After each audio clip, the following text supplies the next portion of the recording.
Pensez-vous que vous utilisez déjà tout votre potentiel mental? Êtes-vous sûr que votre façon de penser, de décider et d'agir n'est pas limitée par des habitudes invisibles, des croyances héritées ou de simples distractions? La plupart des gens n'ont pas besoin de plus d'informations. Ils ont besoin de meilleures stratégies mentales. Car l'intelligence n'est pas une faculté innée. C'est quelque chose qui s'entraîne, se façonne, se maîtrise. Et si vous êtes prêt à remettre en question vos schémas, à rompre avec le confort et à appliquer des principes qui élèvent réellement votre esprit, voici votre point de départ. Ici, vous ne trouverez pas de formule magique ou de motivation vide.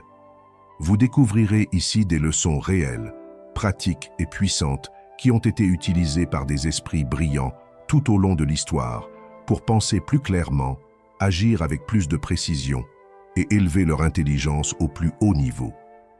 Avant de commencer, écrivez cette phrase dans les commentaires. Je m'engage à penser comme un stoïcien et à élever mon intelligence au plus haut niveau. Faites-le maintenant, parce qu'en l'écrivant, vous le déclarez. Et lorsque vous le déclarez, vous le renforcez dans votre subconscient. Il ne s'agit pas d'un simple commentaire.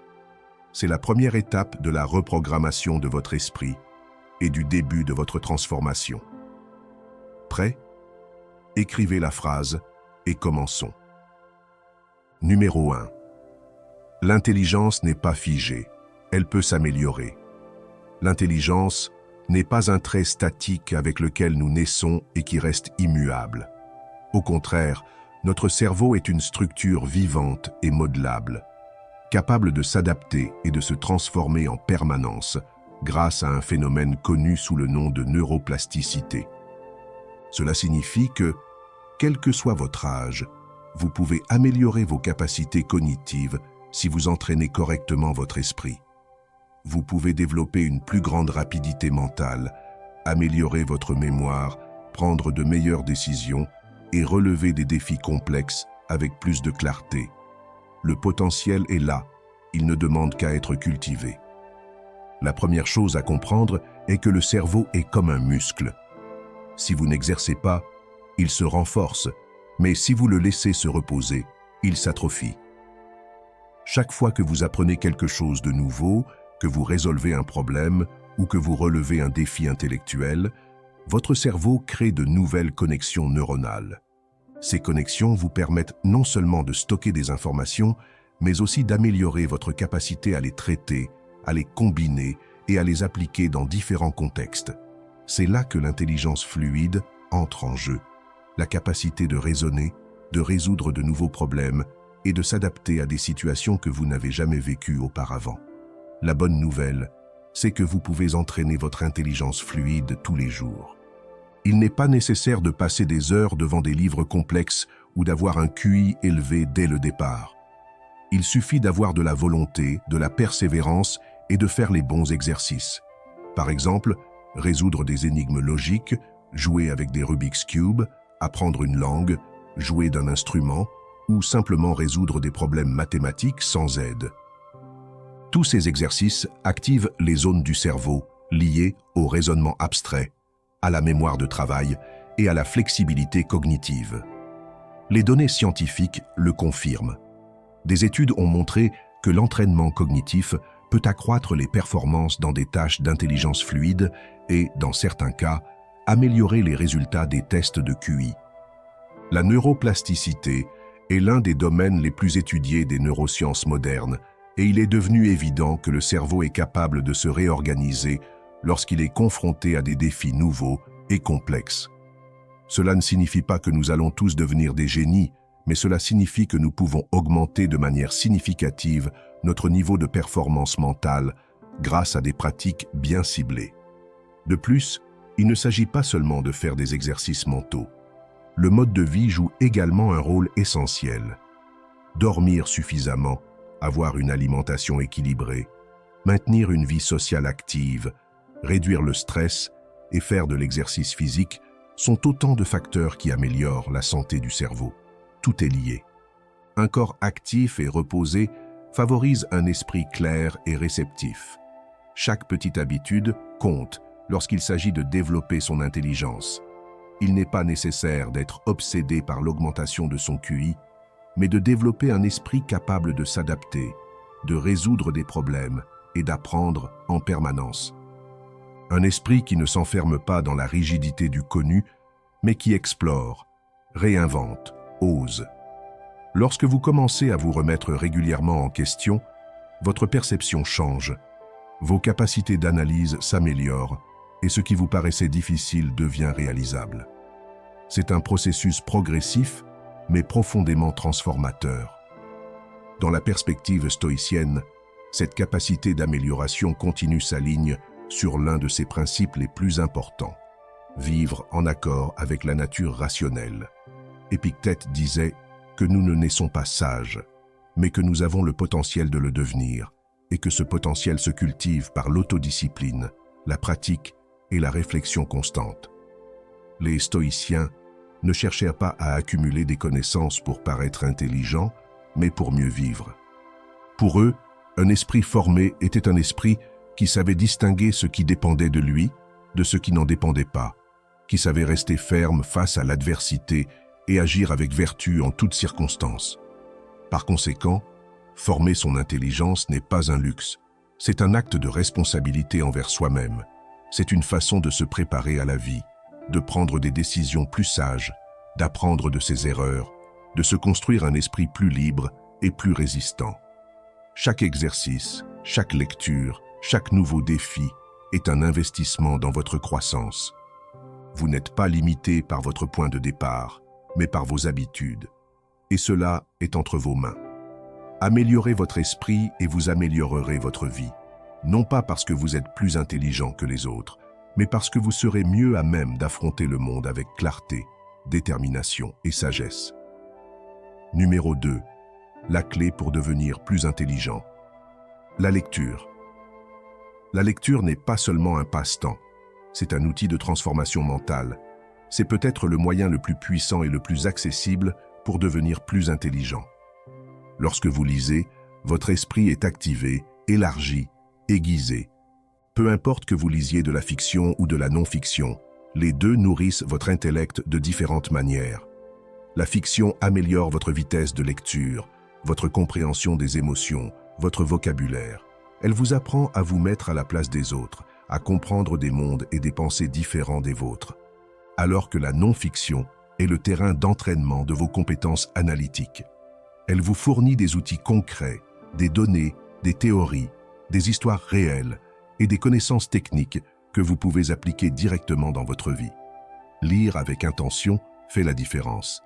Il ne s'agit pas de lire pour le plaisir de lire, ni d'accumuler des livres comme des trophées intellectuels.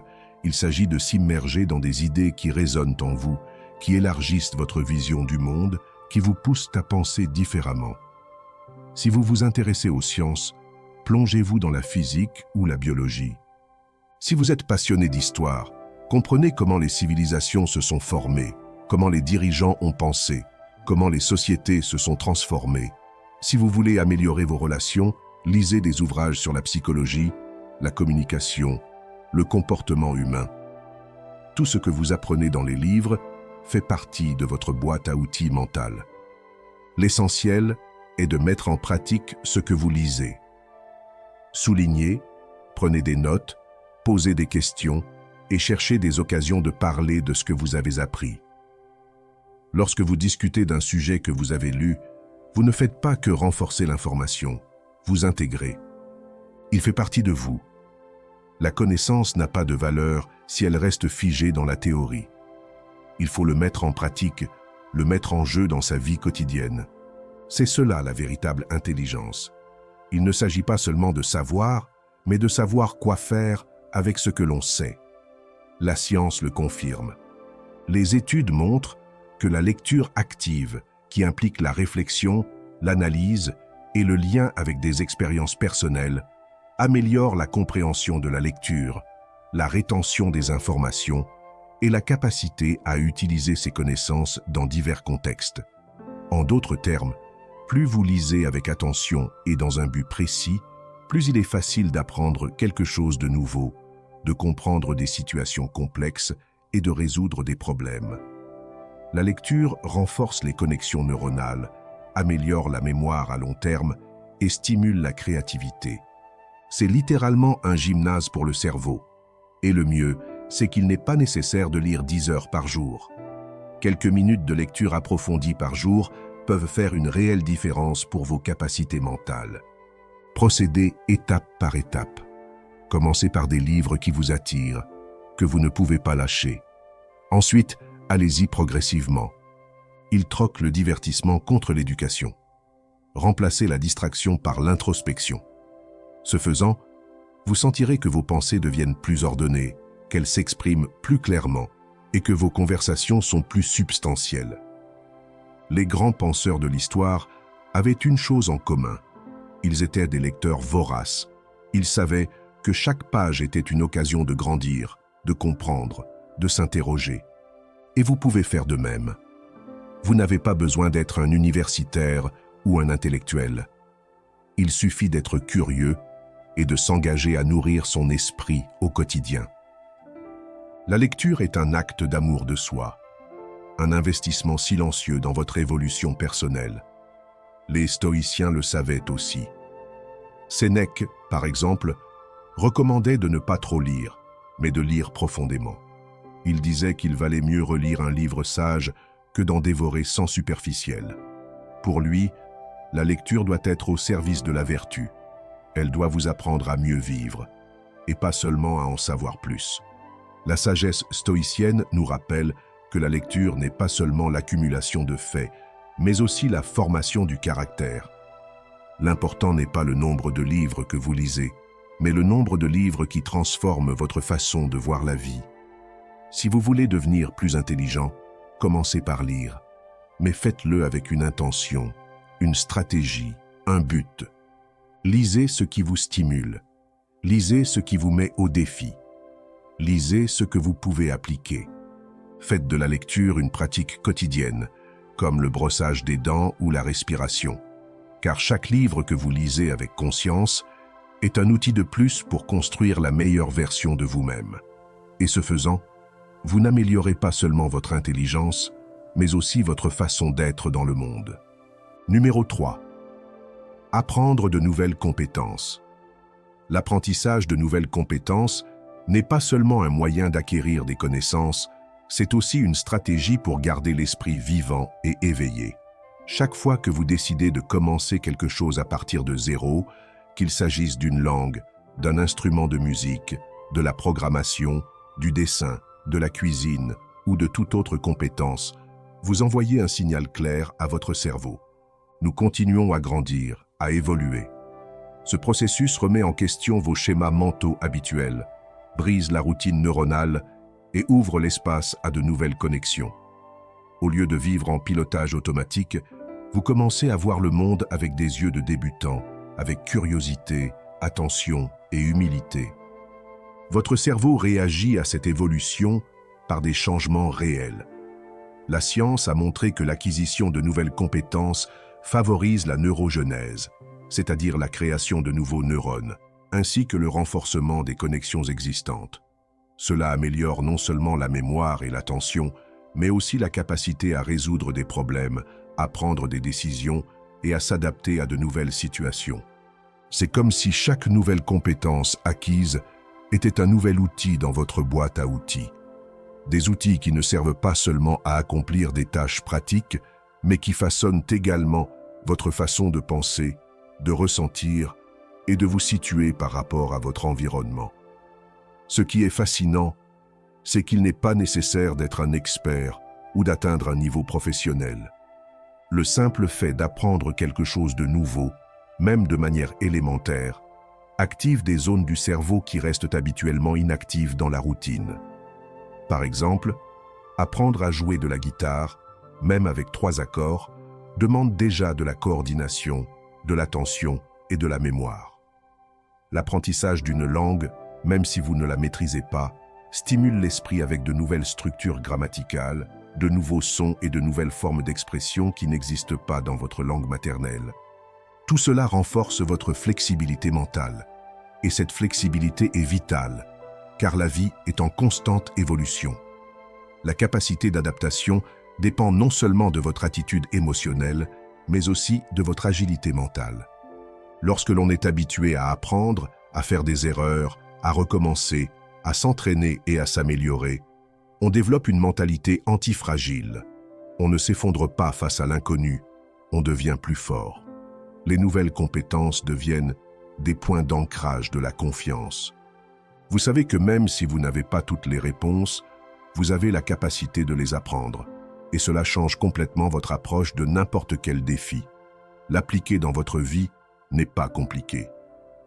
Choisissez quelque chose qui vous intrigue, quelque chose que vous avez toujours voulu essayer, mais que vous n'avez jamais osé. Peu importe que ce soit grand ou petit. L'important est que vous le pratiquiez régulièrement. Consacrez-y 20 à 30 minutes par jour. Soyez patient dans vos progrès.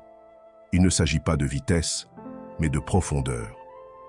Une pratique constante crée de nouvelles habitudes d'esprit. Et avec chaque petite victoire, une nouvelle phrase que vous comprenez dans une autre langue, une chanson que vous parvenez à jouer, un plat que vous apprenez à cuisiner, vous renforcez l'idée que vous pouvez tout apprendre. Cela vous rend non seulement plus capable, mais aussi plus créatif. En effet, lorsque vous combinez des compétences, de nouvelles idées émergent.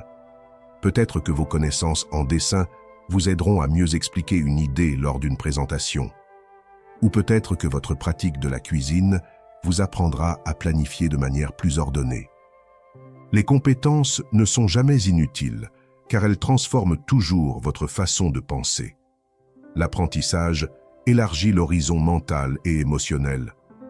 Du point de vue stoïcien, cette pratique a également une signification profonde.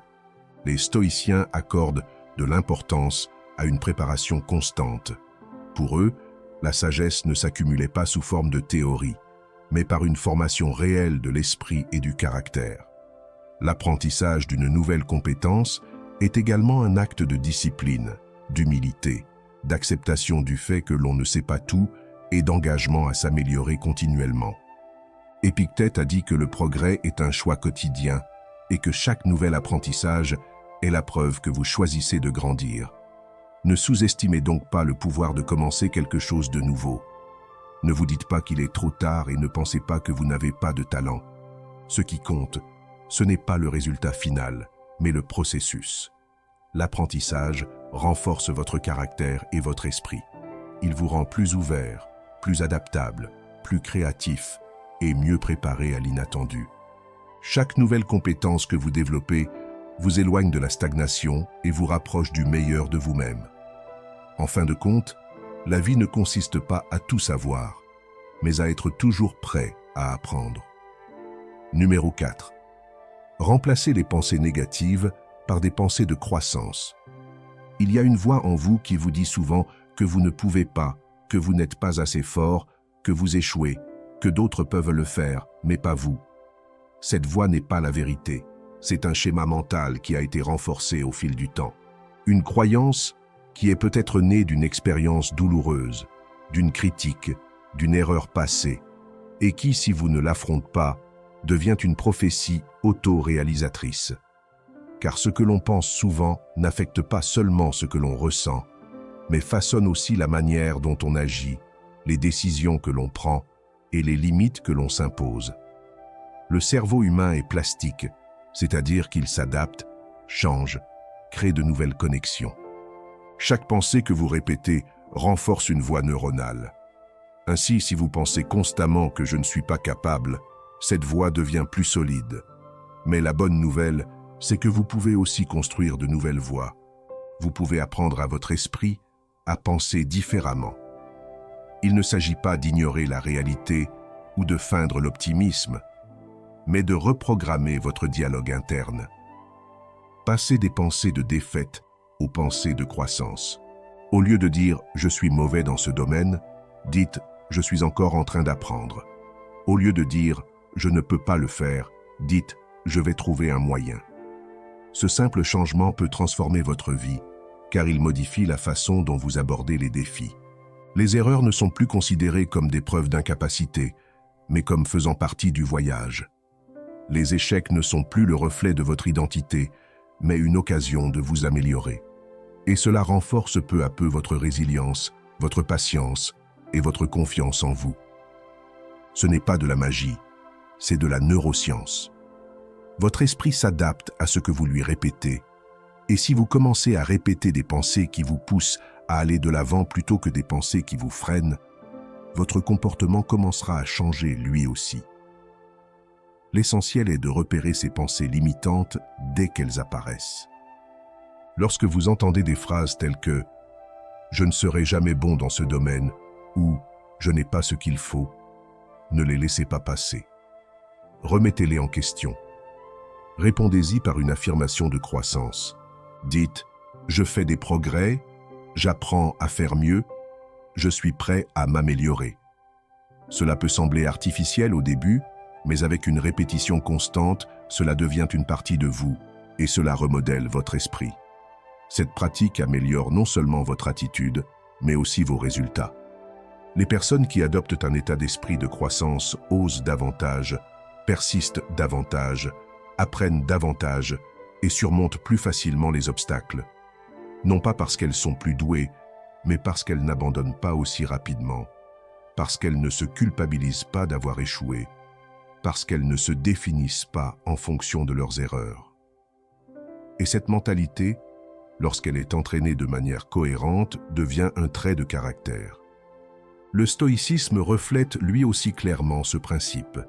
Les stoïciens enseignaient que nous ne devions pas nous laisser influencer par nos impressions immédiates, que nous devions examiner nos pensées avant de les considérer comme vraies. Épictète disait « Ce ne sont pas les choses qui nous affectent, mais l'opinion que nous en avons. Il en va de même pour vous. Vous n'êtes pas ce que vous pensez automatiquement. Vous êtes ce que vous choisissez de penser en toute conscience. Et si vous choisissez des pensées qui vous donnent du pouvoir, vous marchez dans la direction de la sagesse et de la maîtrise personnelle. Le changement ne se produit pas du jour au lendemain. Il faut de la pratique, de la répétition, de la patience. Mais chaque fois que vous choisissez consciemment une pensée de croissance, vous plantez une graine dans votre esprit. Et ces graines, si vous les arrosez chaque jour, deviennent de nouvelles croyances. Des croyances qui vous motivent, qui vous font avancer, qui vous soutiennent dans les moments difficiles. La confiance en soi ne naît pas d'un succès immédiat, mais de l'habitude de se lever à chaque fois avec plus de clarté sur ce que l'on peut devenir. Ainsi, la prochaine fois qu'une voix intérieure vous dira que vous ne pouvez pas, répondez-lui fermement. J'apprends, parce que c'est ce que vous êtes. Une personne en processus, en évolution, avec la capacité de changer, de grandir, de dépasser toutes les limites mentales. Vous n'êtes pas défini par vos pensées négatives. Vous vous définissez par le courage de les transformer. Et chaque fois que vous le faites, vous vous rapprochez un peu plus de la meilleure version de vous-même. Cinquièmement, faites des exercices mentaux. L'esprit, comme toute autre partie du corps, a besoin d'un entraînement constant pour rester fort et agile. Il ne suffit pas d'acquérir des connaissances ou de répéter des tâches familières. Pour que le cerveau se développe et se renforce réellement, il doit être mis au défi. Il doit sortir de la zone de confort de la pensée automatique et se confronter à l'inconnu, à la complexité, à l'effort. C'est là qu'interviennent les exercices mentaux.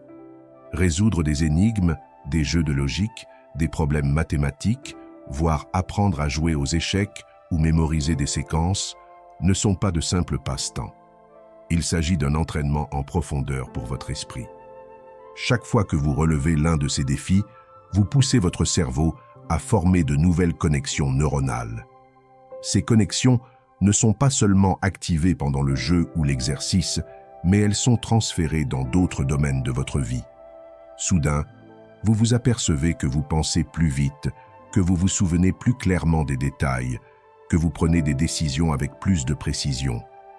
Vous améliorez votre vitesse de traitement, votre mémoire de travail et vos compétences en matière de résolution de problèmes.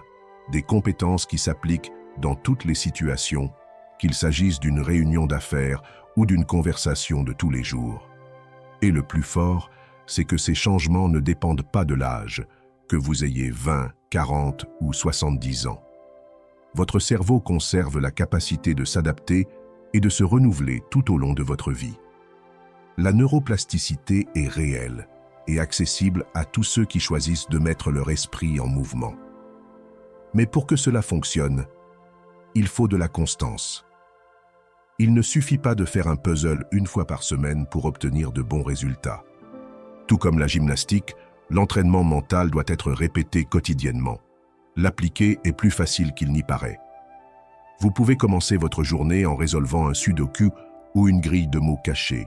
Vous pouvez télécharger des applications proposant des exercices de mémoire, de logique ou de raisonnement. Vous pouvez vous mettre au défi d'apprendre quelque chose de nouveau chaque jour, par exemple en mémorisant une liste, en changeant la main avec laquelle vous vous brossez les dents ou en faisant des calculs mentaux en marchant. L'important est que ce que vous faites vous sorte du pilote automatique, que cela demande de l'attention, de l'analyse et une résolution active. Même les tâches quotidiennes peuvent devenir des exercices mentaux si vous les effectuez consciemment. Cuisiner sans recette et essayer de se souvenir des étapes. Ranger sa maison en changeant l'organisation et en se rappelant ensuite où tout va. Lire un texte et l'expliquer à quelqu'un sans le voir. Tous ces défis stimulent votre esprit et si vous les intégrez à votre routine, vous commencerez à remarquer l'amélioration de votre concentration, de votre capacité d'adaptation et de votre agilité mentale dans les moments clés. Ce type d'entraînement ne vous rend pas seulement plus intelligent, il vous rend aussi plus présent, car pour résoudre un problème, vous devez être complètement concentré et cette présence mentale se traduit par plus de clarté, moins de dispersion, moins d'anxiété. Votre esprit cesse de sauter d'une pensée à l'autre sans contrôle et apprend à maintenir son attention sur ce qui compte. Cette aptitude, si rare dans le monde moderne, est un véritable super-pouvoir. Du point de vue stoïcien, l'exercice de l'esprit est aussi un moyen de cultiver la vertu. Les stoïciens pensaient que la raison était notre outil le plus puissant et qu'elle devait être entraînée comme un muscle. Marc Aurèle, par exemple, réfléchissait chaque jour dans son journal, remettant en question ses propres idées et renforçant son esprit face à l'adversité. Épictète enseignait que nous devions constamment nous examiner, remettre en question nos impulsions et analyser nos croyances. Pour eux, l'exercice de l'esprit était une pratique spirituelle, un chemin vers la liberté intérieure. Ne sous-estimez donc pas le pouvoir de la résolution d'une énigme ou de la mémorisation d'une séquence. Ne considérez pas cela comme un simple jeu, mais comme une déclaration de votre volonté de grandir, de renforcer votre esprit, de mieux vous préparer à la vie, car chaque exercice mental que vous faites aujourd'hui vous prépare à mieux penser demain, vous entraîne à répondre et non à réagir, à analyser et non à supposer, à agir avec intelligence et non avec impulsion. Et c'est ce type d'esprit qui transforme une vie ordinaire en une vie extraordinaire. Entraînez votre esprit, faites-le chaque jour, et vous verrez comment vous commencerez à vivre avec plus de clarté, plus de présence et plus de pouvoir personnel. Numéro 6. L'intelligence émotionnelle comme clé du succès.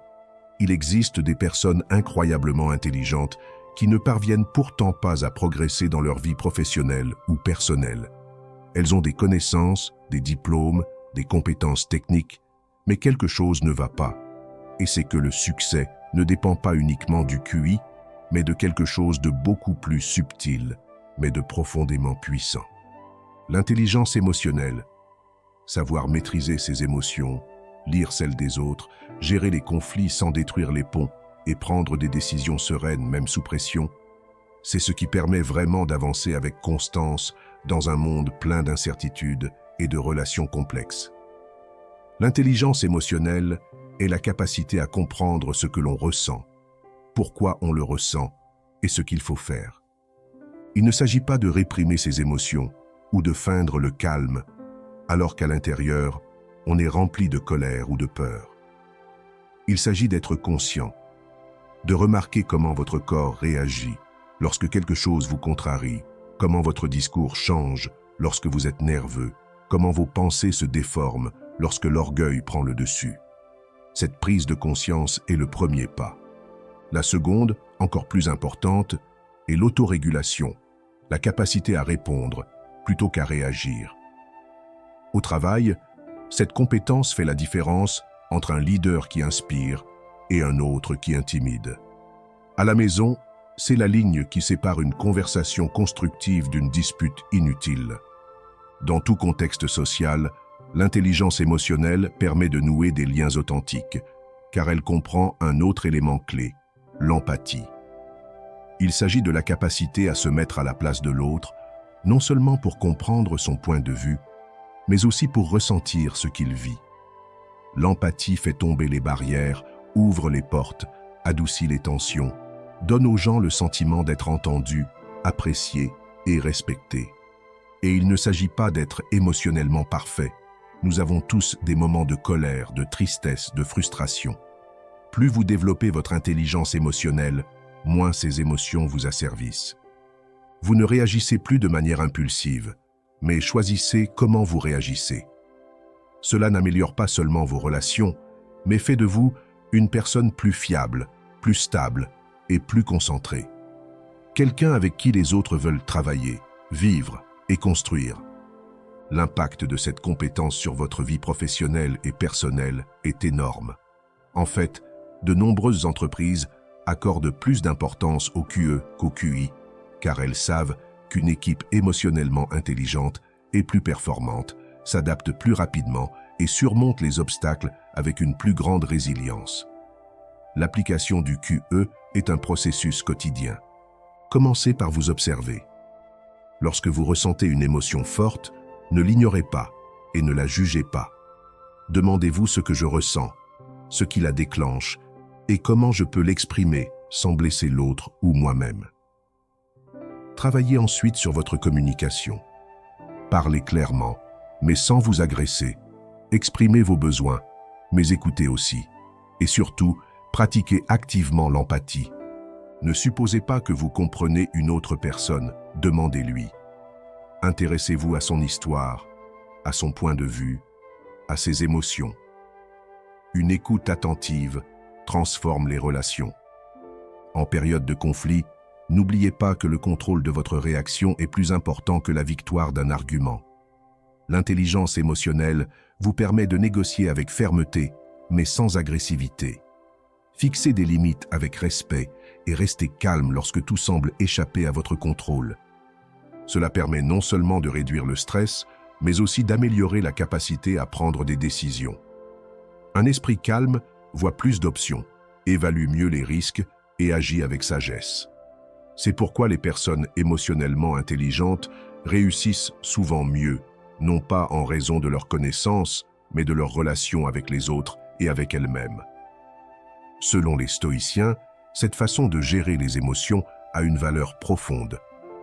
Les stoïciens enseignaient que nous ne pouvons pas contrôler tout ce que nous ressentons, mais que nous pouvons contrôler notre réaction à ces émotions.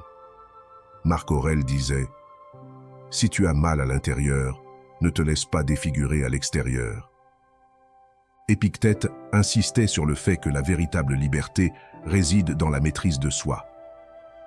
Pour les stoïciens, l'intelligence émotionnelle était une forme de vertu. Agir avec modération, avec justice, avec maîtrise de soi. Ne laissez pas l'émotion détruire la raison, mais laissez les deux travailler ensemble en harmonie. Développer son intelligence émotionnelle est, par essence, une forme de maturité. Une forme de sagesse pratique qui transforme votre façon de vivre, d'aimer, de diriger et de grandir. Il n'est pas nécessaire d'éliminer les émotions. Il suffit d'apprendre à vivre avec elles sans qu'elles prennent le dessus. Car lorsque vous apprenez à vous gouverner, tout le reste devient plus clair, plus gérable, plus possible. Et c'est là, sans aucun doute, l'un des piliers de la vraie réussite. Numéro 7. Prenez des capsules d'huile de poisson. Nous cherchons souvent à améliorer notre esprit uniquement par des exercices, des habitudes ou des techniques de réflexion. Nous oublions que le cerveau est aussi un organe physique qui a besoin de soins spécifiques pour fonctionner au mieux. Tout comme un athlète ne peut pas bien courir si son corps est mal nourri, vous ne pouvez pas penser clairement si votre cerveau n'a pas les bons nutriments. L'un des plus importants pour les performances mentales et l'oméga 3, en particulier celui que l'on trouve dans l'huile de poisson. Il ne s'agit pas d'une mode ou d'un nouveau gadget marketing pour les compléments alimentaires. Leurs bienfaits s'appuient sur des données scientifiques solides. Les acides gras oméga 3 sont essentiels au fonctionnement du cerveau. Ils contribuent à la formation des membranes cellulaires des neurones, favorisent une meilleure communication entre les neurones et améliorent le flux sanguin cérébral. Cela se traduit par un esprit plus clair, une plus grande capacité à se concentrer, à résoudre des problèmes et à rester concentré plus longtemps. Lorsque les niveaux d'oméga 3 dans l'organisme sont optimaux, les tâches cognitives deviennent plus faciles. Il y a moins de brouillard mental, plus de vivacité d'esprit et une réponse plus rapide aux stimuli. Ce qui est intéressant, c'est que ces avantages ne dépendent pas uniquement d'un régime alimentaire parfait. Vous pouvez prendre des capsules d'huile de poisson comme supplément quotidien pour vous assurer que vous consommez une dose suffisante de ces acides gras essentiels. Elles sont facilement disponibles, abordables et bien tolérées par la plupart des gens. Mais vous pouvez aussi opter pour des sources naturelles. Poissons gras comme le saumon, le thon ou les sardines, noix, graines de chia ou de lin. L'important, c'est la constance. L'effet n'est pas immédiat, mais au fil des semaines, vous commencez à remarquer de réels changements dans votre concentration, votre clarté mentale et votre capacité à rester présent. Et il ne s'agit pas seulement de performances intellectuelles. Les oméga 3 ont également un effet positif sur l'humeur. Certaines études ont montré que des niveaux adéquats de ces acides gras sont associés à une moindre incidence de l'anxiété et de la dépression. Cela s'explique en partie par le fait qu'ils améliorent la communication entre les neurotransmetteurs, tels que la dopamine et la sérotonine, qui sont essentiels à la régulation de l'équilibre émotionnel. En intégrant les oméga 3 à votre alimentation quotidienne, vous renforcez non seulement votre esprit, mais vous créez également une base émotionnelle plus stable et plus résistante. L'essentiel est d'en faire une habitude. Vous pouvez commencer par prendre chaque jour une capsule de bonne qualité contenant de l'EPA et du DHA, les deux principaux types d'oméga 3 présents dans l'huile de poisson. Ajoutez à cela une alimentation équilibrée, une bonne hydratation et suffisamment de repos, car aucun supplément ne peut faire de miracle, mais il peut renforcer les effets d'un mode de vie conscient. Prenez soin de votre corps et votre esprit répondra avec plus de clarté, plus d'énergie et plus de concentration. Du point de vue des stoïciens, ce type de décision fait également partie de la maîtrise de soi et de la vertu. Les stoïciens ne parlaient pas seulement de l'esprit en termes de philosophie, mais comprenaient la valeur du soin du corps en tant qu'instrument de l'âme. Selon Sénèque, si le sage ne doit pas craindre la maladie, il a aussi le devoir de ne pas la provoquer et de ne pas négliger sa santé. Le corps doit être au service de la raison, et si quelque chose aide l'esprit à mieux fonctionner, c'est un acte de sagesse que de l'intégrer dans la vie avec modération et détermination. Si vous souhaitez améliorer vos performances mentales aujourd'hui, pensez non seulement à ce que vous faites, mais aussi à ce que vous consommez. Ce qui entre dans votre corps affecte directement votre esprit. Inclure des oméga 3 dans votre routine quotidienne peut sembler un détail mineur, mais ces petites habitudes font de grandes différences au fil du temps. N'attendez pas de perdre votre concentration pour réagir. Nourrissez-le, renforcez-le et protégez-le chaque jour, car un esprit concentré et stable n'est pas seulement plus performant, il vit aussi mieux. Et c'est là le véritable objectif, construire une vie plus claire, plus pleine et plus consciente, de l'intérieur vers l'extérieur. Numéro 8. Interaction sociale et débat. Parler à ceux qui pensent différemment n'est pas une menace, c'est une opportunité. Chaque conversation intéressante que vous avez avec quelqu'un qui voit le monde sous un autre angle est une nouvelle fenêtre qui s'ouvre dans votre esprit. Mais pour que cette interaction soit réellement transformatrice, il faut plus que des mots. Il faut de la volonté, de l'humilité et surtout une ouverture d'esprit. Un débat constructif ne consiste pas à gagner des arguments, mais à élargir sa compréhension. C'est un exercice d'intelligence, certes, mais aussi de caractère, car tout le monde n'est pas prêt à écouter des idées qui contredisent ses convictions profondes. Lorsque l'on s'engage dans un débat avec respect et sans ego, quelque chose de puissant se produit. Vous commencez à remettre en question vos propres certitudes. Vous réalisez que nombre de vos opinions ne sont pas aussi solidement ancrées que vous le pensez, et au lieu de vous sentir menacé par cela, vous vous sentez plus libre. Car la véritable liberté d'esprit ne consiste pas à défendre bec et ongle tout ce que vous croyez, mais à avoir le courage de changer d'avis lorsqu'une plus grande vérité se fait jour. Le débat, lorsqu'il est pratiqué avec maturité, devient un outil d'évolution personnelle. La science le confirme. Des études montrent que les discussions constructives, où les deux parties écoutent activement et argumentent logiquement, renforcent l'esprit critique. Ils activent les régions du cerveau liées au raisonnement, à la maîtrise de soi et à l'empathie. Non seulement vous apprenez à mieux penser, mais vous apprenez aussi à mieux vous sentir. Car pour rester calme en cas de désaccord, il faut faire preuve d'intelligence émotionnelle. Vous devez réguler vos impulsions, réfréner votre orgueil et faire de la place pour le point de vue de l'autre. Au fil du temps, cela vous rendra plus patient, plus clair et plus concentré. Et il n'est pas nécessaire de se trouver dans une salle de débat officielle pour appliquer cette méthode. Vous pouvez commencer à la maison, dans votre cercle social, au travail. La prochaine fois que quelqu'un dit quelque chose avec lequel vous n'êtes pas d'accord, au lieu de réagir sur la défensive, posez des questions. Écoutez, essayez de comprendre ce qui se cache derrière l'idée. Ensuite, faites valoir votre point de vue clairement, sans attaquer. Cet échange, s'il se fait dans le respect mutuel, enrichit les deux parties. Parfois, il ne s'agit pas de convaincre, mais de comprendre. Et la compréhension est l'un des actes les plus élevés de l'intelligence. La recherche de conversations avec des personnes d'horizons différents est également une pratique puissante. Parlez à quelqu'un de plus âgé que vous, à quelqu'un qui a vécu dans un autre pays, à quelqu'un qui a un passé complètement différent. Écoutez leurs histoires, leurs conclusions, leurs motivations.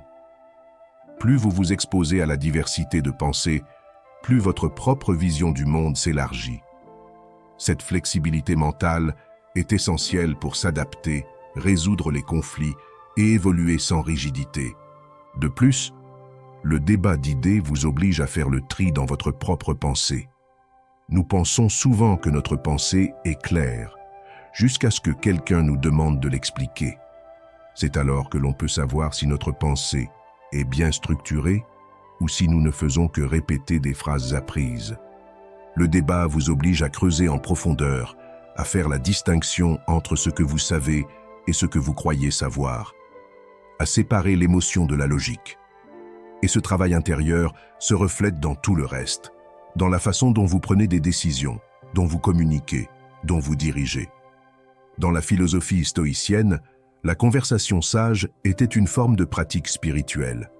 Sénèque a parlé de l'importance de s'entourer de personnes qui vous mettent au défi intellectuellement. Épictète enseignait que l'un des plus grands signes de progrès était la capacité d'écouter sans s'offenser et de parler sans s'imposer. Pour les stoïciens, débattre n'est pas se battre, c'est affiner l'âme, car seul celui qui accepte d'être corrigé peut aspirer à la sagesse. L'esprit est poli par le contraste, comme le fer est aiguisé par le fer. Si vous voulez évoluer, n'évitez pas les idées différentes, recherchez-les. Ne vous enfermez pas dans l'écho de ceux qui pensent comme vous. Osez converser avec ceux qui vous mettent mal à l'aise intellectuellement. Faites-le avec respect, patience et un désir sincère d'apprendre. Parce qu'il n'y a pas de meilleur moyen d'élargir son esprit que d'affronter calmement et fermement tout ce qui le défie. Et si vous vous y prenez bien, vous sortirez de chaque conversation un peu plus sage, un peu plus forte, un peu plus libre. Numéro 9. Acceptez l'inconfort pour grandir. La croissance ne se fait pas dans le confort. Elle ne se produit pas lorsque tout est facile, prévisible et sûr. La véritable croissance se produit lorsque votre esprit souffre à force de penser, lorsque vous doutez de vous-même, lorsque vous êtes sur le point d'abandonner, mais que vous choisissez de continuer. C'est dans ces moments où tout semble inconfortable que vous vous transformez vraiment. L'inconfort est le signal que vous franchissez un seuil, que vous vous débarrassez de l'ancien pour devenir quelque chose de nouveau. Et si vous pouvez apprendre à l'accueillir, plutôt que de le rejeter, vous pouvez accéder à un niveau de développement personnel que très peu sont prêts à atteindre. La plupart des gens évitent l'inconfort, le considérant comme quelque chose à éliminer.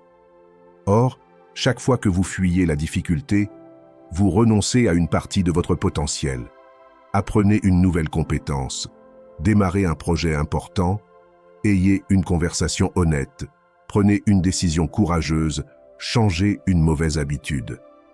Tout cela est inconfortable, car cela remet en question votre identité, vos schémas, votre façon habituelle d'être dans le monde.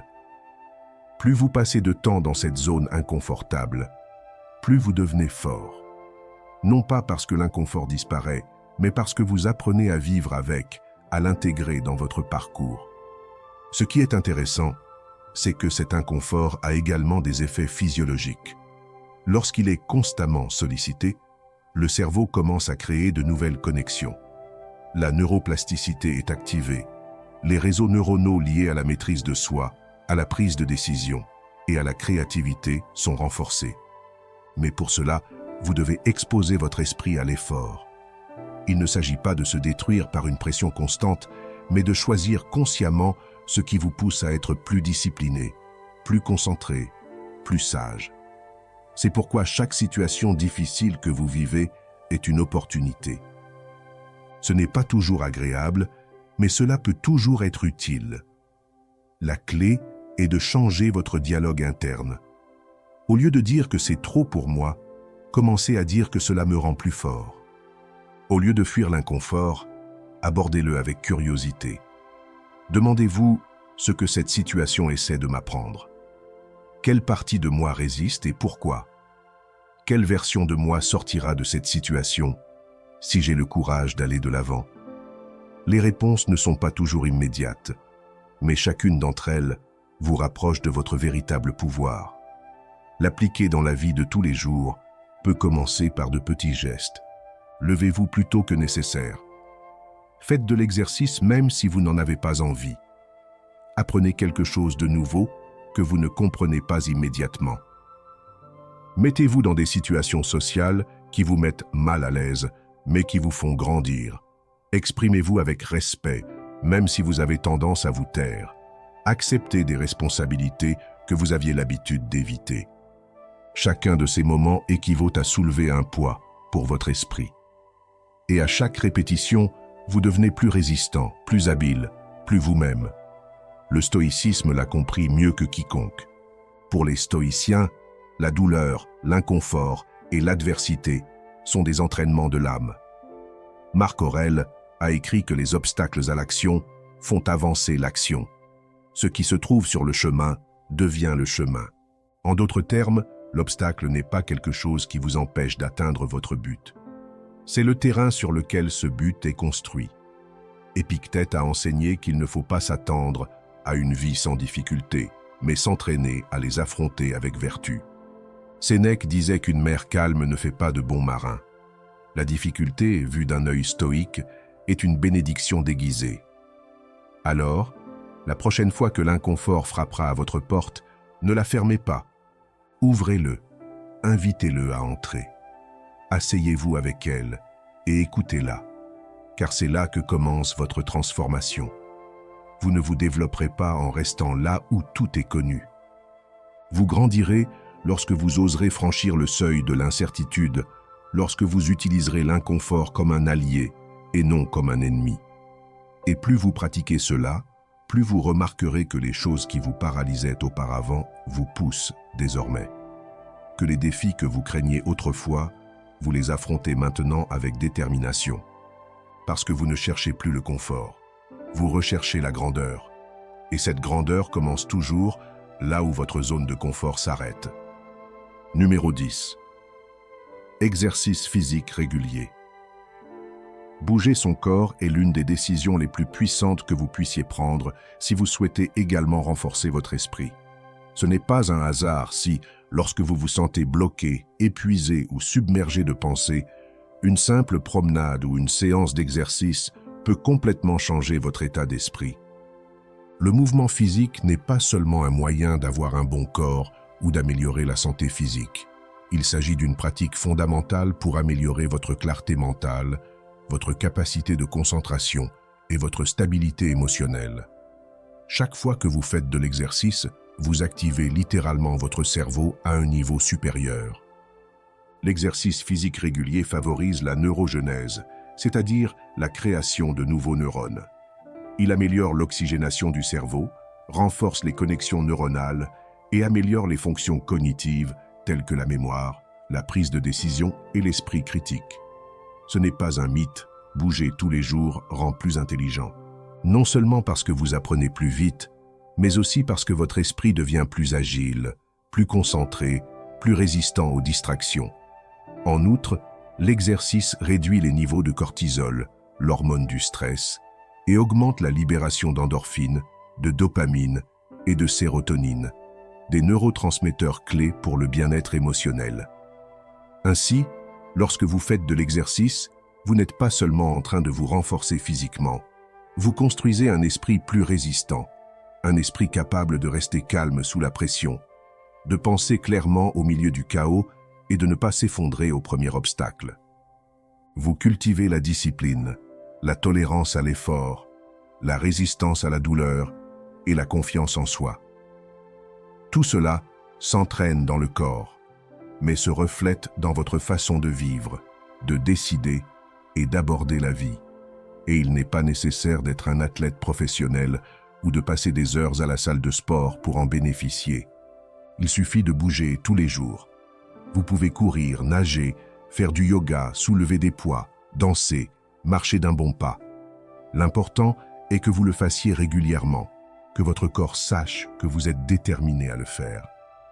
Car lorsque votre corps se sent plus fort, votre esprit se sent également plus capable. Il ne s'agit pas seulement d'esthétique et de performance physique, mais aussi de se préparer mentalement à tout ce que la vie exige. Le secret est d'intégrer l'exercice dans votre routine comme une pratique non négociable. Tout comme vous vous brossez les dents ou mangez tous les jours, faites en sorte que le mouvement fasse naturellement partie de votre vie. Certaines personnes le font tôt le matin pour commencer avec énergie et concentration. D'autres le font après le travail pour relâcher la tension. Trouvez votre temps, votre rythme, votre style, mais faites-le, car chaque séance d'exercice est un investissement dans votre force intérieure. C'est du temps pour soi, c'est une façon de s'écouter, de se dépasser, de prendre soin de soi. Les bénéfices mentaux deviennent rapidement évidents. Vous remarquez que vous êtes plus concentré au travail, que vous prenez des décisions plus claires, que vous vous remettez plus rapidement d'un choc émotionnel, que votre patience augmente, que vous devenez plus cohérent. Et cela se remarque dans tous les domaines de votre vie, car un esprit formé par le corps est plus stable, plus créatif, plus puissant. Du point de vue stoïcien, le corps était considéré comme un instrument de l'âme. Il n'était pas le centre de la vie, mais une ressource qu'il fallait garder forte et saine pour servir la raison. Marc Aurèle, dans ses méditations, reconnaissait l'importance du corps comme partie intégrante de la nature humaine. Et Épictète recommandait de ne pas le négliger. La discipline physique n'était pas une vanité, mais une vertu. C'est un entraînement de la volonté. Les stoïciens avaient compris que si l'on pouvait gouverner son corps, on pouvait aussi gouverner ses émotions et ses pulsions. Alors, si vous recherchez la clarté, l'équilibre et le pouvoir personnel, commencez à bouger. N'attendez pas de vous sentir motivé. Bougez parce que votre esprit en a besoin, parce que votre avenir l'exige, parce que tout ce que vous voulez construire commence par l'énergie que vous êtes capable de maintenir. Faites de l'exercice physique un rituel de présence, de maîtrise, de transformation. Non pas en raison de votre apparence, mais en raison de la personne que vous choisissez d'être chaque jour. Parce qu'en fin de compte, un esprit fort habite un corps qui a également gagné sa force. Et cette unité entre le corps et l'esprit est l'une des clés les plus réelles et les plus négligées de la véritable croissance. Numéro 11. Utilisez les arts et la musique pour stimuler le cerveau. La musique et l'art ne sont pas de simples passe-temps, ce sont des formes profondes d'entraînement mental. Écouter un morceau de musique classique ou se perdre dans la création d'une œuvre visuelle active des parties du cerveau qui ne sont pas stimulées par des tâches rationnelles ou répétitives. Ce sont des raccourcis vers une dimension plus riche de la pensée. En écoutant une symphonie, l'esprit commence à détecter des motifs, des émotions, des textures, des transitions. Il ne s'agit pas seulement d'entendre, mais aussi d'entraîner la concentration, la mémoire auditive et l'interprétation émotionnelle. C'est une forme de gymnastique cérébrale, mais beaucoup plus agréable que ce que nous associons habituellement à l'effort cognitif. Il en va de même pour les arts visuels. Peindre, dessiner, sculpter, ce n'est pas se conformer à une norme extérieure. Il s'agit d'observer attentivement, d'imaginer, de représenter quelque chose qui n'existe que dans votre esprit. Ce faisant, vous améliorez votre concentration, votre coordination, votre capacité à organiser des idées et à les exprimer symboliquement. Vous utilisez des zones du cerveau qui sont également activées lorsque vous résolvez des problèmes, lorsque vous communiquez des idées complexes ou lorsque vous créez des solutions innovantes. L'art n'est pas seulement une créativité abstraite, c'est un outil pratique pour renforcer votre esprit sous des angles que d'autres activités n'atteignent pas. Et la beauté de l'art, c'est qu'il n'y a pas de pression pour qu'il soit parfait. L'art et la musique sont des espaces où l'on peut faire des erreurs sans crainte, où l'on peut expérimenter sans jugement. Cela stimule un état d'esprit d'exploration, de curiosité, d'ouverture. Le simple fait de s'asseoir pour dessiner quelque chose, même si vous ne l'avez jamais fait auparavant, vous met dans un état d'esprit différent, plus présent, plus connecté à vous-même. C'est une forme de méditation active, de purification émotionnelle et de renouvellement cognitif. L'écoute de la musique classique a également des effets spécifiques et vérifiables. Des études scientifiques ont montré que certaines compositions, notamment celles de compositeurs comme Mozart, Bach ou Beethoven, peuvent améliorer temporairement la mémoire spatiale, faciliter l'apprentissage et augmenter la productivité. Il ne s'agit pas d'un effet magique, mais d'un impact réel sur les ondes cérébrales et la circulation sanguine dans le cerveau. La musique structure votre pensée, vous aide à organiser vos idées, à trouver un rythme dans ce que vous faites, à rester concentré sur des tâches complexes sans vous sentir dépassé. Vous pouvez appliquer ces principes de manière simple dans votre vie de tous les jours. Commencez vos matinées avec une liste de lectures instrumentales qui inspire le calme et la clarté. Consacrez 20 minutes de votre semaine à une activité artistique, quel que soit votre niveau ou votre expérience. Peignez sans but, dessinez en écoutant un podcast. Façonnez de l'argile même si vous n'avez aucune idée de ce que vous faites. Il ne s'agit pas de produire quelque chose d'impressionnant, mais de laisser votre esprit s'exprimer sans la rigidité d'une logique constante. Cette libération mentale a des effets cumulatifs. Plus vous le ferez, plus vous gagnerez en créativité et en clarté mentale. L'important est que vous intégriez ces pratiques non pas comme un luxe occasionnel, mais comme une partie de vos soins mentaux. Tout comme l'exercice physique ou la méditation, l'art et la musique devraient faire partie de votre routine de développement personnel. Ils constituent un équilibre naturel contre l'excès de stimuli numériques, le stress d'une productivité constante, la saturation des pensées linéaires. L'art vous apprend à penser d'une manière plus large, plus profonde et plus humaine. Dans la philosophie stoïcienne, ce lien avec les arts avait également de la valeur, même si les stoïciens n'étaient pas des artistes au sens traditionnel du terme. Ils comprenaient la beauté comme une manifestation de l'ordre naturel. Marc Aurèle, dans ses méditations, trouvait du réconfort dans la contemplation de l'harmonie de l'univers et du fait que tout, même la chose la plus simple, pouvait avoir de la beauté si on l'observait avec attention. Pour les stoïciens, l'art pouvait servir de rappel des proportions, de l'équilibre, de la sérénité qui doit aussi exister dans l'âme. Ainsi, la prochaine fois que votre esprit se sentira encombré, ne pensez pas seulement à lire davantage ou à faire quelque chose de productif. Écoutez de la musique avec intention. Créez quelque chose de vos mains. Laissez votre esprit respirer à travers l'art. Car lorsque vous équilibrez la rigueur mentale et l'expression artistique, vous n'obtenez pas seulement de la clarté. Vous obtenez un esprit plus souple, plus créatif, plus préparé à affronter le monde avec profondeur et présence. Et cela, dans un monde de distraction constante, est une véritable forme de pouvoir. Numéro 12. Appliquez tout ce que vous apprenez. Apprendre sans appliquer, c'est comme lire sur la façon de nager sans toucher l'eau. Vous pouvez accumuler des théories, des citations, des concepts, mais si vous ne les mettez pas en pratique, ils ne se transforment pas en véritable sagesse. La véritable connaissance n'est pas ce que vous savez, mais ce que vous êtes capable d'utiliser lorsque vous en avez le plus besoin. Ainsi, chaque fois que vous apprenez quelque chose de nouveau, posez-vous la question la plus importante. Comment puis-je l'appliquer aujourd'hui? Parce que le moment idéal n'est pas celui où l'on se sent tout à fait prêt, mais celui où l'on a compris. C'est cette action immédiate qui scelle la connaissance dans votre esprit, qui la fait partie de vous. Appliquer ce que l'on a appris ne signifie pas le maîtriser depuis le début. Il s'agit de la mettre en œuvre, même si elle est imparfaite. Vous lisez des articles sur la manière d'améliorer votre concentration. Éteignez votre téléphone et travaillez pendant 1 heure en vous concentrant. Vous avez étudié les techniques de communication assertive. Mettez-les en pratique lors de votre prochaine conversation difficile. Vous avez appris une nouvelle méthode de prise de décision. Utilisez-le lors de votre prochain dilemme.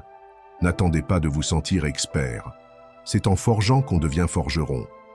Et plus vous passez rapidement de la théorie à l'action, plus votre compétence se développe rapidement.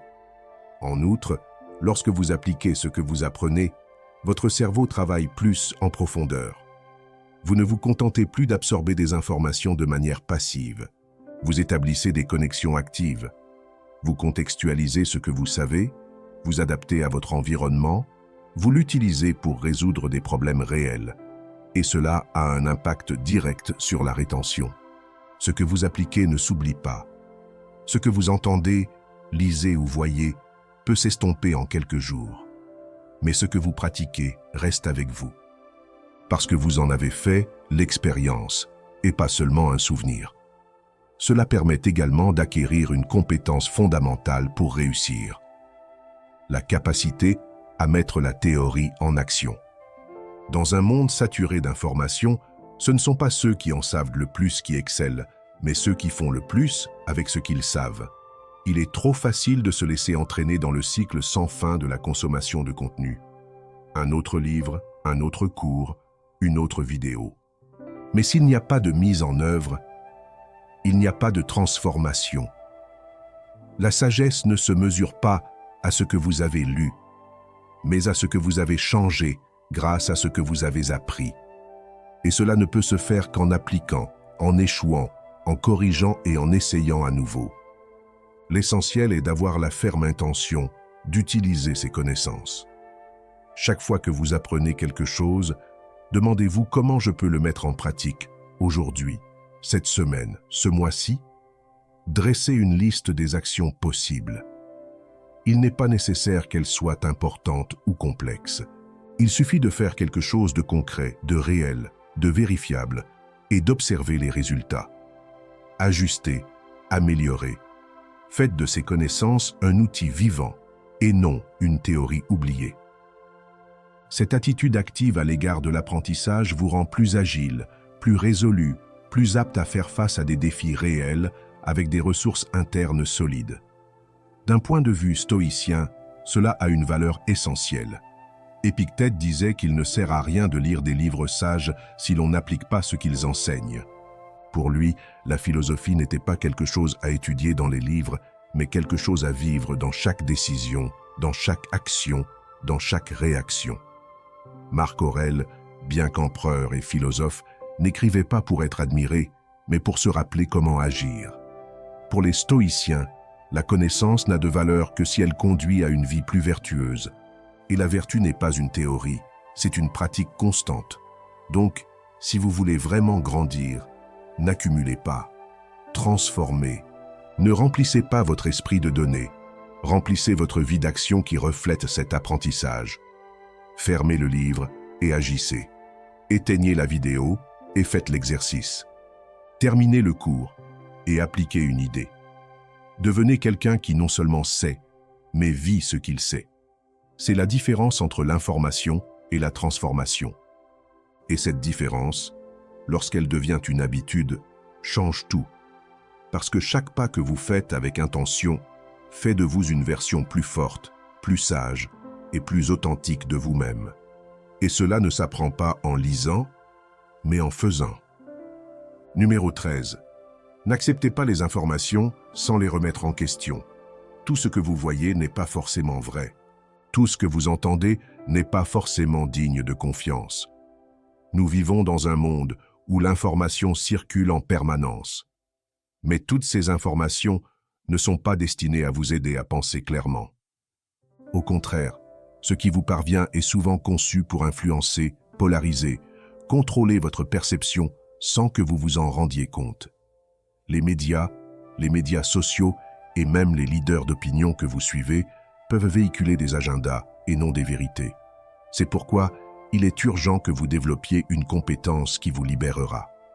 Questionnement. S'interroger, ce n'est pas être négatif. Ce n'est pas se méfier systématiquement de tout. C'est penser par soi-même. C'est prendre le temps de se demander « Qui dit cela ? Pourquoi le dit-il ? Quel est l'intérêt de cette affirmation ?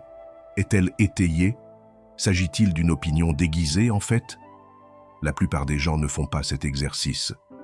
Ils consomment des titres, des phrases virales, des émotions emballées en quelques secondes et se forgent des convictions sans le savoir. Mais vous n'avez pas ce luxe si vous voulez vivre avec une autonomie mentale. Car ceux qui ne remettent pas en question finissent par s'approprier des idées qu'ils ne comprennent même pas. Appliquer cela dans votre vie quotidienne est une forme d'entraînement mental constant. Écoutez un reportage. Recherchez d'autres sources. Comparez les versions. Recherchez des preuves. Lisez un article viral. Voyez s'il cite des données réelles. Si la source est fiable. Examinez une opinion populaire. Arrêtez-vous et réfléchissez à la question de savoir si elle résonne en vous ou si vous l'acceptez simplement en raison de la pression sociale. Posez des questions avant de tirer des conclusions. Ne vous laissez pas emporter par la vitesse à laquelle les idées sont partagées aujourd'hui. La vitesse n'est pas synonyme de vérité. La vérité a besoin de temps, de contraste et de réflexion. De plus, cette pratique aiguise votre esprit critique. Elle vous rend plus précis, plus profond, moins manipulable. Vous apprenez à identifier les sophismes, à voir les préjugés, à remarquer quand quelque chose ne fait appel qu'à vos émotions et non à votre raison. Cela vous protège non seulement de la désinformation, mais vous donne aussi un avantage dans tous les domaines de votre vie. Vous prenez de meilleures décisions. Vous comprenez mieux les conflits. Vous communiquez plus clairement.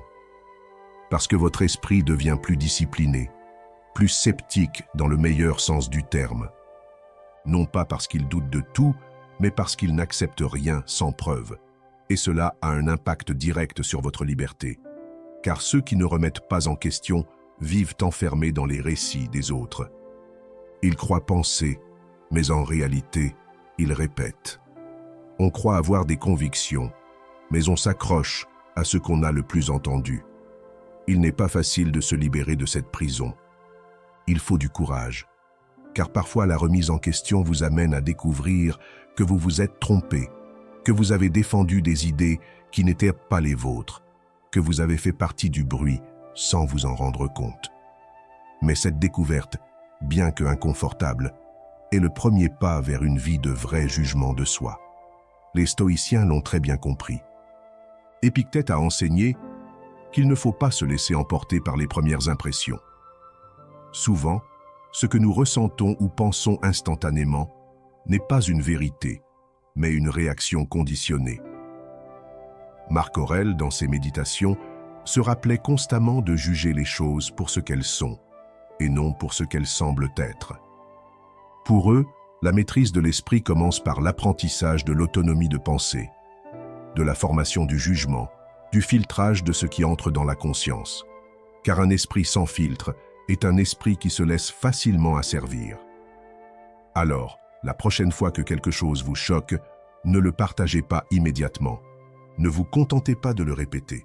Prenez un moment, respirez, réfléchissez, posez des questions. Et si, après avoir posé des questions, elles sont toujours valables pour vous, alors oui, faites les vôtres. Mais faites-le en conscience, pas par inertie. Car penser par soi-même n'est pas seulement un acte d'intelligence, c'est aussi un acte de courage. Dans un monde qui vous dit constamment ce qu'il faut croire, vous avez le pouvoir et la responsabilité de décider ce que vous croyez vraiment. Et ce pouvoir est renforcé chaque fois que vous osez douter. Numéro 13, n'acceptez pas d'informations sans les remettre en question. Tout ce que vous voyez n'est pas vrai. Tout ce que vous entendez n'est pas digne de votre confiance. Nous vivons dans un monde où l'information circule en permanence, mais elle n'est pas toujours destinée à vous aider à penser clairement. Au contraire, ce qui vous parvient est souvent conçu pour influencer, polariser, contrôler votre perception sans que vous vous en rendiez compte. Les médias sociaux et même les leaders d'opinion que vous suivez peuvent véhiculer des agendas et non des vérités. C'est pourquoi il est urgent que vous développiez une compétence qui vous libérera. Le questionnement. Questionner, ce n'est pas être négatif. Ce n'est pas se méfier de tout en tant que système. C'est penser par soi-même. C'est prendre le temps de se demander « Qui dit cela? Pourquoi le dit-on? Quel est l'intérêt de le dire? Est-ce que c'est étayé? Est-ce que c'est une opinion déguisée en fait ?» La plupart des gens ne font pas cet exercice. Ils consomment des titres, des phrases virales, des émotions emballées en quelques secondes et se forgent des convictions sans le savoir. Mais vous n'avez pas ce luxe si vous voulez vivre avec une autonomie mentale. Car si l'on ne s'interroge pas, on finit par s'approprier des idées que l'on ne comprend même pas. Appliquer cela dans votre vie quotidienne est une forme d'entraînement mental permanent. Écoutez un reportage, recherchez d'autres sources, comparez les versions, vérifiez s'il y a des preuves, lisez un article viral, voyez s'il cite des données réelles, si la source est fiable, regardez une opinion populaire, arrêtez-vous pour réfléchir si elle résonne en vous ou si vous l'acceptez simplement à cause de la pression sociale. Posez des questions avant de tirer des conclusions. Ne vous laissez pas emporter par la vitesse à laquelle les idées sont partagées aujourd'hui. La vitesse n'est pas synonyme de vérité. La vérité a besoin de temps, de contraste et de réflexion. De plus, cette pratique aiguise votre esprit critique, vous rend plus précis, plus profond, moins manipulable. Vous apprenez à identifier les sophismes, à voir les biais, à remarquer quand quelque chose fait appel uniquement à vos émotions et non à votre raison. Et cela ne vous protège pas seulement de la désinformation, cela vous donne aussi un avantage dans tous les domaines de votre vie. Vous prenez de meilleures décisions, vous comprenez mieux les conflits, vous communiquez plus clairement, parce que votre esprit devient plus discipliné, plus sceptique dans le meilleur sens du terme. Non pas parce qu'il doute de tout, mais parce qu'il n'accepte rien sans preuve. Et cela a un impact direct sur votre liberté, car celui qui ne pose pas de questions vit piégé dans les récits des autres. Il croit penser, mais en réalité, il répète. Vous pensez avoir des convictions, mais vous vous en tenez à ce que vous avez le plus entendu. Se libérer de cette prison n'est pas facile. Il faut du courage, car parfois la remise en question vous amène à découvrir que vous vous êtes trompé, que vous avez défendu des idées qui n'étaient pas les vôtres, que vous avez fait partie du bruit sans vous en rendre compte, mais cette découverte, bien que inconfortable, est le premier pas vers une vie sans véritable jugement de soi. Les stoïciens l'ont très bien compris. Épictète enseignait qu'il ne faut pas se laisser emporter par les premières impressions. car souvent ce que nous ressentons ou pensons instantanément n'est pas une vérité, mais une réaction conditionnée. Marc Aurèle, dans ses méditations, se rappelait constamment de juger les choses pour ce qu'elles sont, et non pour ce qu'elles semblent être. Pour eux, la maîtrise de l'esprit commençait par l'apprentissage d'une pensée autonome, par l'entraînement du jugement, par le filtrage de ce qui entre dans la conscience. Parce qu'un esprit sans filtre est un esprit facilement asservi, alors la prochaine fois que quelque chose vous frappe, ne le partagez pas immédiatement, ne vous contentez pas de le répéter, prenez un moment, respirez, réfléchissez, demandez, et si après l'avoir remis en question il est toujours valable pour vous, alors oui, faites le vôtre, mais faites-le avec conscience, pas avec inertie, parce que penser par soi-même n'est pas seulement un acte d'intelligence, c'est aussi un acte de courage. Dans un monde qui vous dit constamment ce qu'il faut croire, vous avez le pouvoir et la responsabilité de décider ce que vous croyez vraiment. Et ce pouvoir est renforcé chaque fois que vous osez douter. Padinain 2. Croyez en votre capacité à changer. Si vous ne croyez pas que vous pouvez changer, vous vous fixez déjà une limite avant même d'essayer. L'esprit, comme le corps, s'adapte, se transforme, a la capacité de se réinventer encore et encore tout au long de la vie. Ce n'est pas seulement une belle phrase pour vous motiver, c'est la neuroscience, c'est la réalité. Grâce à la neuroplasticité, votre cerveau a la capacité de créer de nouvelles connexions, de renforcer les compétences et de défaire les vieux schémas. Mais tout commence par une condition fondamentale, croire que vous pouvez changer. Sans cette croyance, rien d'autre ne compte, car si vous ne croyez pas en vos capacités, vous ne donnez pas à votre esprit la permission de faire le travail. Lorsque vous décidez de croire que vous pouvez faire mieux, quelque chose change en vous. Vous commencez à faire des choix différents. Au lieu de dire « je ne suis pas doué pour ça », vous dites « je suis encore en train d'apprendre ». Au lieu de penser que ce n'est pas pour moi, vous vous demandez comment je peux faire ce que je veux. C'est ce qui fait la différence entre quelqu'un qui va de l'avant et quelqu'un qui est coincé. L'attitude, pas la génétique, pas la chance, pas le talent, c'est la façon dont vous choisissez d'interpréter vos limites. Lorsque vous croyez qu'un changement est possible, tout votre système nerveux s'aligne sur cette intention. Votre concentration s'améliore, votre motivation augmente et votre résistance à l'échec se renforce.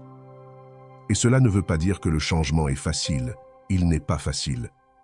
Mais croire que c'est possible vaut la peine d'essayer.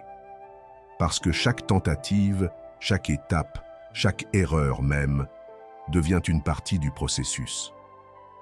Vous commencez à considérer l'échec non pas comme un signe qu'il faut abandonner, mais comme un indice de ce qu'il faut ajuster. L'esprit qui croit au changement cherche des solutions. L'esprit qui ne croit pas au changement ne cherche que des excuses. Et la différence entre les deux est énorme. Pour appliquer ce principe, vous pouvez commencer par examiner votre langage intérieur. Que dites-vous lorsque quelque chose ne va pas comme vous le souhaitez? Vous parlez-vous avec mépris ou avec patience? Vous étiquetez-vous avec des phrases du type « je suis comme ça » ou vous donnez-vous de l'espace pour évoluer? Les mots que vous utilisez avec vous-même façonnent votre identité. Si vous changez vos pensées, vous changez vos émotions. Et si vous changez vos émotions, vous changez vos actions. C'est-à-dire la puissance du dialogue intérieur. C'est pourquoi la pratique des affirmations de croissance n'est pas superficielle. Il s'agit d'un entraînement mental. Chaque jour, répétez-vous « Je suis en train de devenir quelqu'un de meilleur. Mon effort me transforme. J'ai le pouvoir de changer ce que je n'aime pas chez moi. » Cela peut sembler forcé au début, mais si vous êtes cohérent, ces mots deviennent des croyances. Et les croyances deviennent votre façon d'agir.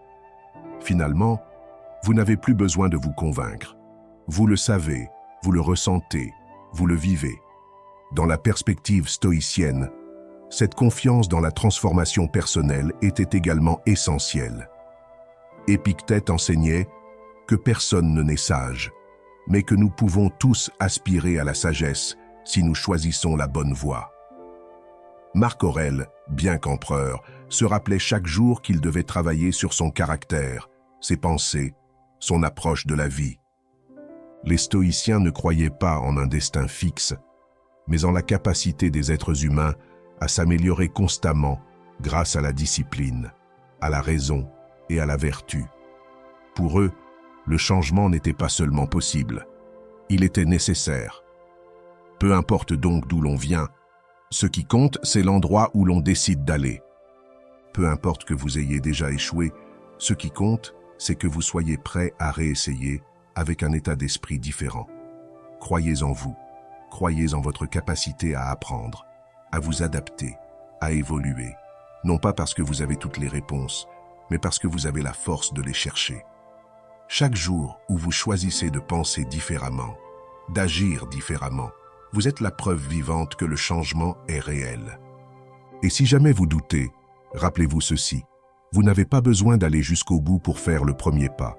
Vous avez juste besoin de la certitude que ce pas vous rapproche d'une version plus authentique, plus forte, plus consciente de vous-même. Cette certitude s'appelle la foi en votre transformation et lorsque vous y croyez, rien ne vous arrête, car alors vous ne luttez plus contre vos limites, vous travaillez à partir de votre potentiel et ce potentiel est bien plus grand que vous ne l'imaginez. Si vous êtes arrivé jusqu'ici, vous avez déjà franchi une étape que la plupart des gens n'osent pas franchir. Entraînez votre esprit avec une intention. Maintenant, enregistrez-le dans votre subconscient et écrivez-le dans les commentaires. Je m'engage à penser comme un stoïque et à élever mon intelligence au maximum. Le fait de le répéter, de l'écrire, de le déclarer, renforce votre résolution intérieure. Et si cela a résonné en vous, ne vous arrêtez pas là. Continuez à apprendre, à vous développer et à entraîner votre esprit, car plus vous pensez comme un stoïcien, plus vous devenez libre, sage et puissant. Ce n'est que le début.